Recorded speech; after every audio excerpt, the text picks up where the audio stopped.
Hindi dahil perpekto si Congressman Barzaga, pero dahil questionable para sa akin na minadali natin itong desisyon dahil ngayong hapon lang natin nakuha ang committee report na ito at si Congressman Barzaga lang ang sinampahan ng kaso ng Committee on Ethics.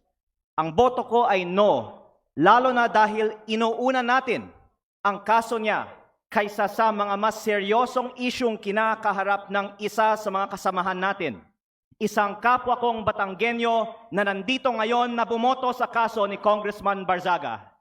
Hindi ba nakakahiya maging miyembro ng Kongreso dahil parang naging normal na meron tayong isang kasamahan na inakusahan na nagbayad para sa mahigit 100 billion pesos ng mga kontrata sa DPWH?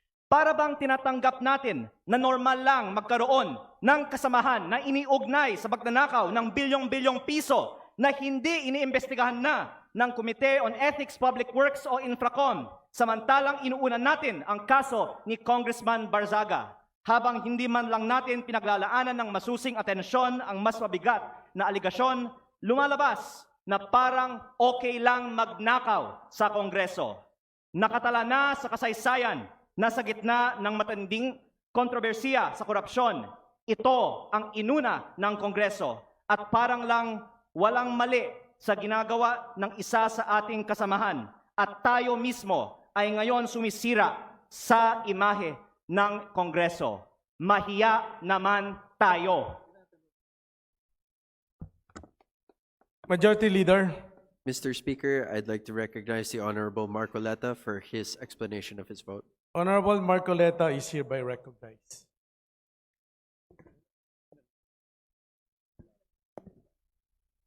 Mr. Speaker, distinguished colleagues, isang mapagpalayang hapon po sa ating lahat. I rise to place on record this manifestation of support for Honorable Francisco Kiko Barzaga and to express my strong opposition to any move seeking his suspension from this august chamber. From Voltaire's philosophy of tolerance and freedom of expression, this line is often quoted, "I may not agree with what you say, but I will defend to the death your right to say it."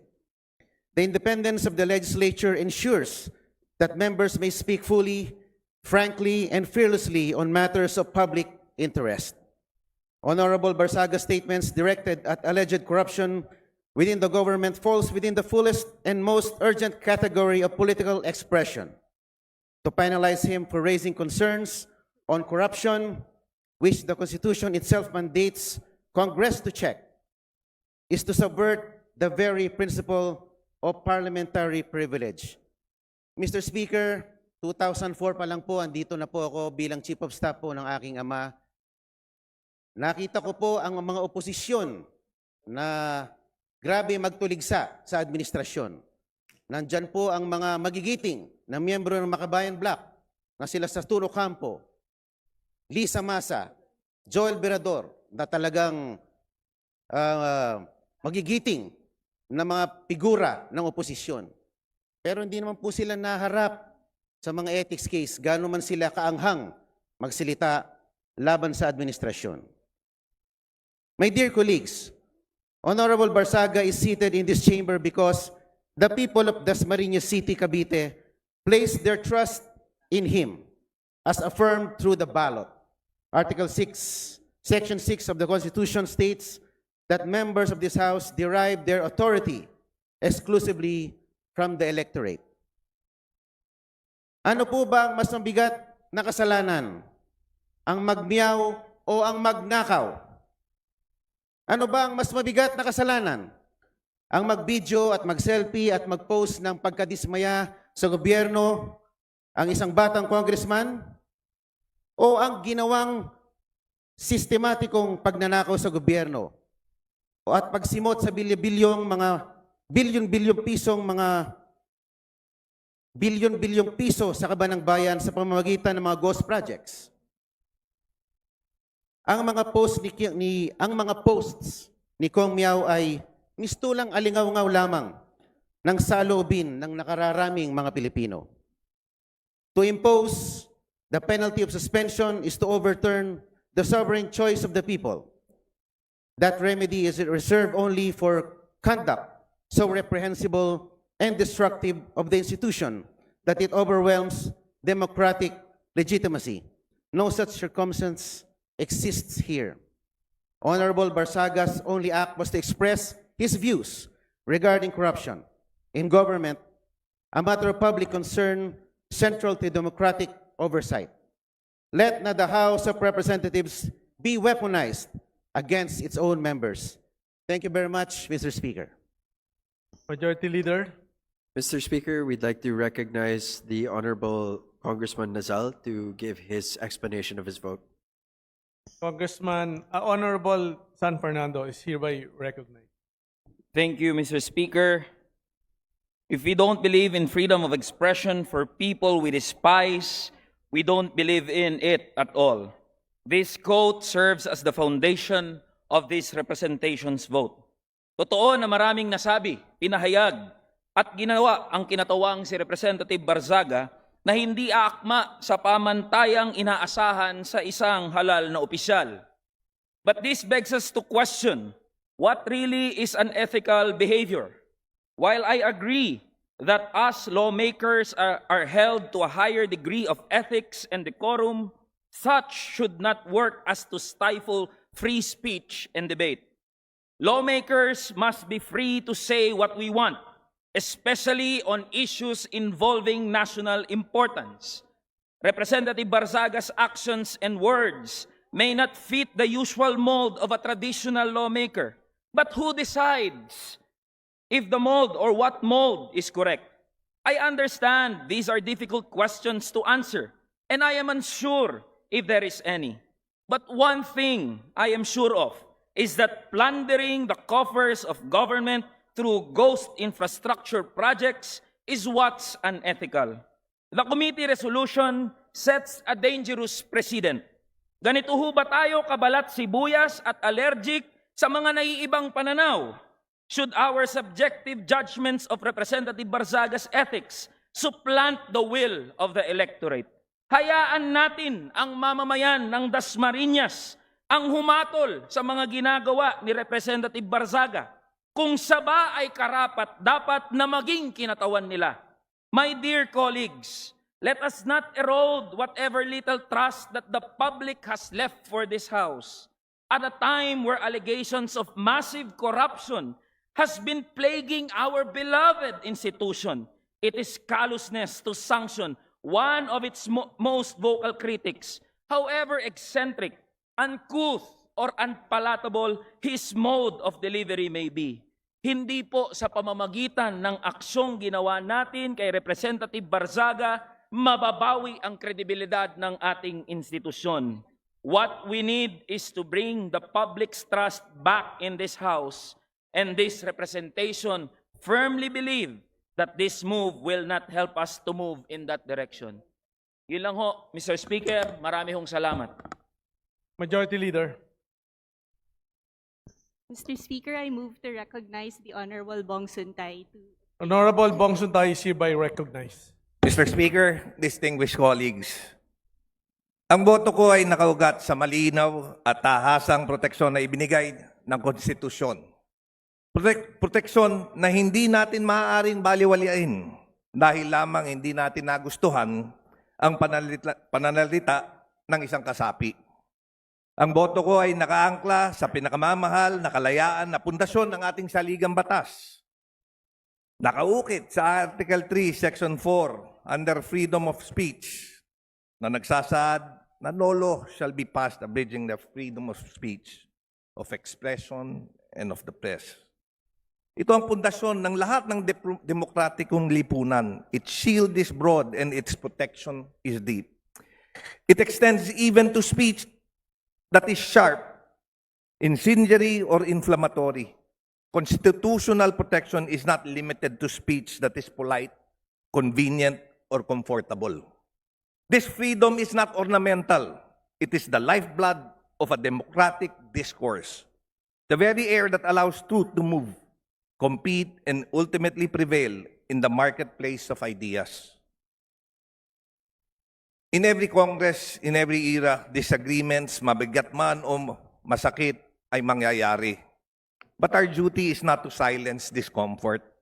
Our duty is to allow debate, to permit critique, and to safeguard the right of each member to speak without fear that dissent itself becomes punishable. Totoo, the circumstances and expressions involved fall short of decorum expected in this House. Hindi natin kinukonsinti ang pamamaraan o pagkasabi. Hindi natin tinatanggal ang bigat ng responsibilidad sa pagpili ng salita. Ngunit, falling short of decorum does not remove constitutional protection. The speech may be harsh. It may offend sensibilities. It may jar our sense of propriety. But as long as it remains within the realm of expression guarded by the Constitution, this chamber cannot treat protected speech as punishable misconduct. Democracy does not mature through silence or suppression. It goes through robust exchange, matinding banggaan ng pananaw o mga malalamang diskurso ng pag-iisip kung saan ang katotohanan ay siyang huling magtatagumpay. I cast a no vote because imposing sanction here creates a chilling effect. Not only on the member involved, but on all who depend on this chamber as a forum for candor, for courage, and confrontation when needed. Hindi ito ang panahon para paliitin ang espasyo ng pagsasalita. Ito ang panahon para palawakin, palakasin, at pangalagaan ito. Freedom of speech is not defended only when it is easy. It must be defended precisely when it is difficult, when the speech is unwelcome, unpopular, or uncomfortable. That is the true test of our commitment to constitutional principles. Thus, with earnest respect for this institution and with fidelity to the Constitution, I vote no, to uphold our most cherished freedom, to preserve the vibrancy of democratic debate, and to affirm the truth. The truth emerges only when ideas are allowed to contend openly and without fear. Maraming salamat po. Majority Leader. Mr. Speaker, I move to recognize the Honorable Robert Nazal for his explanation. Honorable Robert Nazal is hereby recognized. Thank you, Mr. Speaker, my esteemed colleagues. While I acknowledge the profound importance of maintaining and enforcing the ethical standards of this House, my vote of no reflects two deeply held convictions. First, although the respondent's conduct was inappropriate, crass, and unbecoming of a member of Congress, I respectfully submit that the proposed 60-day suspension is grossly disproportionate to the offenses alleged. If he has indeed acted beneath the dignity of his office, then by all means, reprimand him, hold him to account. But discipline must always be commensurate to the transgression, and in this case, I believe this august chamber is responding with excessive severity. A reprimand being the initial and least severe action should have been the proper first recourse, especially where the conduct, while objectionable, does not involve corruption, criminality, abuse of authority, or behavior so grave as to render a member unfit for office. Second, voting no does not mean condoning his acts. It is instead a principled affirmation that fairness and due process are indispensable. The resolution before us does not specify the precise acts for which Representative Barzaga is to be sanctioned. Without such clarity, how can he meaningfully defend himself before the entire House? The most basic tenets of due process require that any member must be informed of the specific statements or posts deemed punishable before the harshest penalty, short of expulsion, is imposed. If this House demands accountability, then we must likewise ensure fairness. Otherwise, we undermine the very integrity we claim to protect. Finally, this vote is also my gentle appeal to this chamber to recenter its energy on the people's mandate.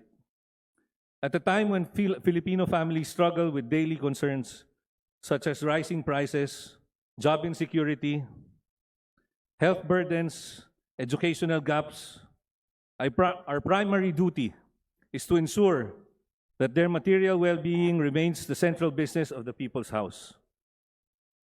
Let us not lose sight of the urgent fundamental issues that affect every household we swore to serve. A reprimand would have been a balanced, measured response, one that upholds institutional integrity without diverting the House's focus from the needs of our people. For these reasons, I register my view that a reprimand, not suspension, would have been the appropriate, proportionate, and constitutionally sound response under the circumstances. Thank you.